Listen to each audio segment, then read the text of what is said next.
Subscribe my channel and hit the bell to be notified for the coming videos. Hello everyone, how are you? Welcome back to our today's lesson. Our today's lesson is about the operation with real numbers. It's chapter 1, section 1, page 2 in grade 10's curriculum. After this lesson, you will be able to know how to classify numbers within real number system, identify and use properties of real numbers, use the order of operations to simplify the expressions. So the first set that we will study today is natural numbers. Natural numbers are the counting numbers. It starts from 1, so it goes 1 by 1, 1, 2, 3, 4, and goes like that till the positive infinity. So it can be goes till the positive infinity. It will just extend like that. And the second set is whole numbers. The whole numbers are the natural numbers and 0. So the only difference between natural numbers and whole numbers is 0. As you see here, from the whole numbers we have 0, but from natural numbers we don't have 0. The sign of natural numbers is capital N with a slash next to it, and the sign of whole numbers is a capital W, and there's a line inside it, just slash inside the W. The third set here is integers. Integers are whole numbers and their opposites. What do we mean by their opposites? Here, as you see, we have the positive numbers. So from another side of 0, we will have the negative numbers, and from the center, we will have 0. So we have this kind of numbers. The larger set, which is rational numbers, the rational numbers are the numbers can be represented, they can be expressed in the fraction form, where a and b are both integers. So it can be represented as the fraction form, just like a over b, when both of them are the integers.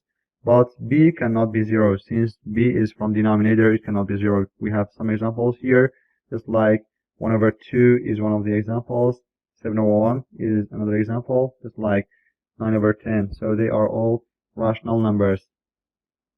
Here we have another set, but before that we can have the sign of rational numbers. The sign of rational numbers is a capital W, there's slash inside it. For the irrational numbers are also known as the non-rational numbers. They cannot be expressed in the fraction form as a over b. They include the square roots of whole numbers that they are not perfect squares. Here we have an example, which is square root of 2. So the square root of 2 is one of the irrational numbers.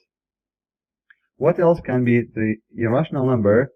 Non-terminating and non-repeating decimal. Just like here we have 12.22, 100, 22, and 2. So it goes like that. We have, as you see, etc. So it will extend till the infinity, but we have infinite digit numbers. It's not terminating, but they are not repeating. So the same thing is not repeating. The different numbers, different digits are coming. That's why it's irrational. What about the real numbers? The real numbers, all rational numbers and irrational numbers together are called the real numbers. The sign of real numbers is the capital R and like that. So the irrational number is the capital Q, there's a slash inside, and this apostrophe is on it. We have these three notes. The first note is terminating decimals. What do we mean by terminating decimal? Just like here we have 1.24. So 1.24, all the decimal numbers are defined, which is here just we have 2 and 4 as the decimal numbers.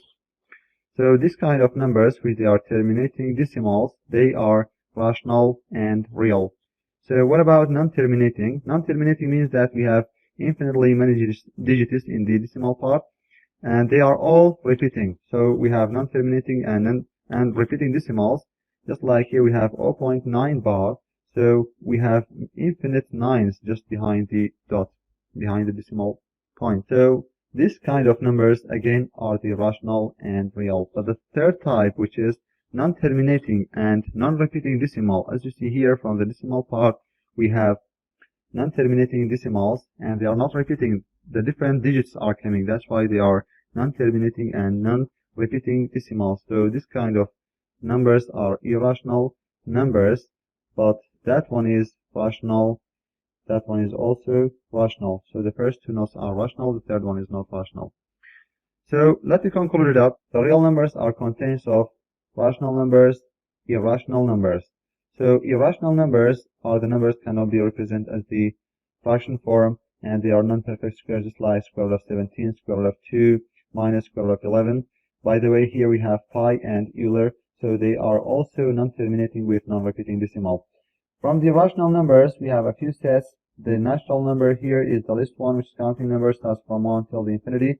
We have whole numbers. The whole numbers are same. Counting numbers, including 0, so the only difference between whole numbers and integers is 0. Natural numbers is subset of whole numbers. And here we have the integers. Integers are whole numbers, including the opposites, the negative numbers. So the integers is subset of rational numbers. Here we have non-terminating with repeating decimals. We have fraction forms, and also here we have the terminating decimal. So the natural numbers is a list set which is subset of whole numbers. Whole numbers is subset of integers. The integers is subset of rational numbers.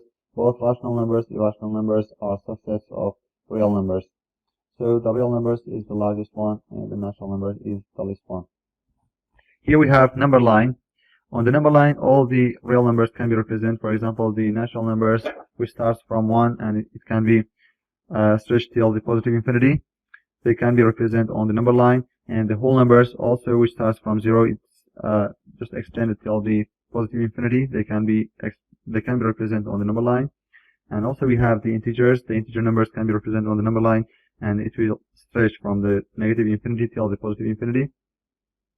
And we have rational numbers. The rational numbers, which are the decimal numbers, which they are terminating and also non-terminating with repeating decimals, they can be represented on the number line. So surprisingly, all irrational numbers can be represented on the number line as well, just like square root of 2, just like pi, which is 3.14, and it's non-terminating with non-repeating decimal. So all the real numbers can be represented on the number line. Here we have some examples. For example, example A, here we have minus 2.77. So we will classify each number, and also we will just explain how we classify it. Minus 2.77, that one is terminating decimal, so it will become rational and real. Since it's terminating decimal, it is rational number and also real number. What about the 178.131313? As you see here, the 13 is repeating all along the decimal path. So here, that one is non-terminating with repeating decimal. It will become rational and real. What about that one, which is 15.12,122,222? So that one is non-repeating, non-terminating decimal. It is irrational and real at the same time. What about the last one? That one is pi and Euler. So that one is again non-terminating with non-repeating decimal. So it will become the irrational and real. Here we have these two examples. We will just classify these two numbers in as many ways as possible. So let me have the first one, which is 2 over 3. 2 over 3 stands for 0.6 bar. So that one is rational and real at the same time. So this one is the sign of real numbers. Sorry for my handwriting. And here we have minus 2.1333,333. So it goes like that. That one, since as you see we have different digits in the decimal part, so that's why that one is irrational and real at the same time. So it's both of them, irrational and real. There's a question which say that can a number be both rational and irrational at the same time? The answer is no, because they are not intersect sets. They don't have the common between rational and irrational numbers. According to their definitions, the rational numbers are the numbers can be represented as the fraction form, but irrational numbers are the numbers that cannot be represented as the fraction form.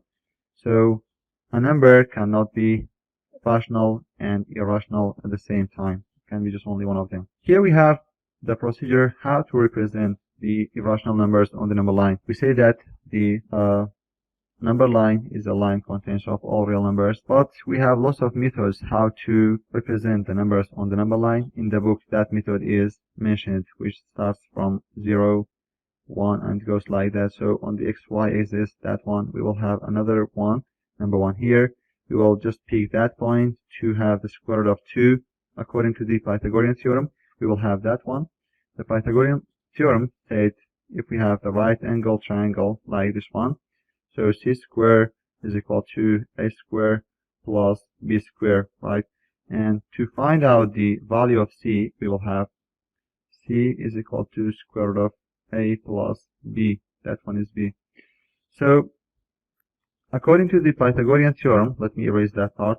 So according to the Pythagorean theorem, the square root of 2 comes from square root of 1 square plus 1 square. So x is 1 and y is also 1. That's why the hypotenuse here is the square root of 2. And when we roll down that one, we will get somewhere here. That's number 2. So that one is the place of square root of 2. The square root of 2 can be represented in this way, even as a kind of square roots. They can be represented like that. The square root of 2 is 1.41, right? So it's somewhere here. But you don't have to know that method. Here we have another method which is easier than that one. We will explain our method. We don't need that one. That one is a little bit complicated for you. So don't worry. We have the easier method, which will be from here we will have 0. That 0 stands for square root of 0. And here we will have number 1, which stands for the square root of 1. And we can stretch the number line. So that one is 2, which stands for the square root of 4, right? So that one stands for the square root of 4. And here we will have 3, which stands for the square root of 9. And from that part, we will have negative 1, which stands for negative square root of 1. Here we will have negative 2, which stands for the negative square root of 4.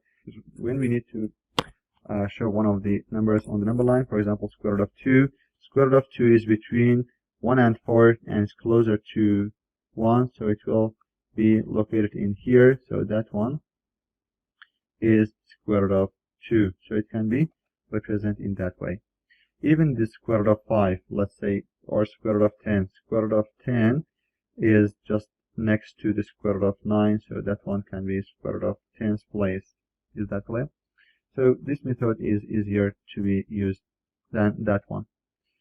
And here we have a few numbers that we will just show them on the number line. For example, the first one, square root of 5. So let's represent the square root of 5 on the number line. That one is 0, 1, 2, that's 3. So the square root of 5 is between square root of 4 and square root of 9. So it's closer to square root of 4. So it will be somewhere here. That one is square root of 5, right? So it will be in that place. What about the 22, which is, I'll let you represent in here. Example 22, according to the book's order. So that's 0. That one is negative part. So that's 1, 2, 3, and we will have such a numbers 5, and that one is 6. So 13 divided by 2 will be 6.5. So let me erase that one and let me extend a little bit more. So if we extend that line a little bit more, what we have 7. So that one will be 6.5, right? So the 6.5 is exactly here. So that one is 13. That's 13 over 2. So that one is the number. What about the last one? So the last one, which is example 23, 3.6. That one is 1, 2, 3. Let me have 4 as well. That one is 0 with the negative numbers. So we have 3.6 in the example 23. So it will be located in somewhere here, which is closer to 4. That one is 3.6 bar. So that one is the number. Next lesson, we will continue from operation properties of real numbers. So let that be enough for today. If you have any questions, you can type from comments below or you can contact me. and the homework is question 24 and 25. So solve these two examples in the book, and next lesson we will continue from here on. Have a nice time. See you soon.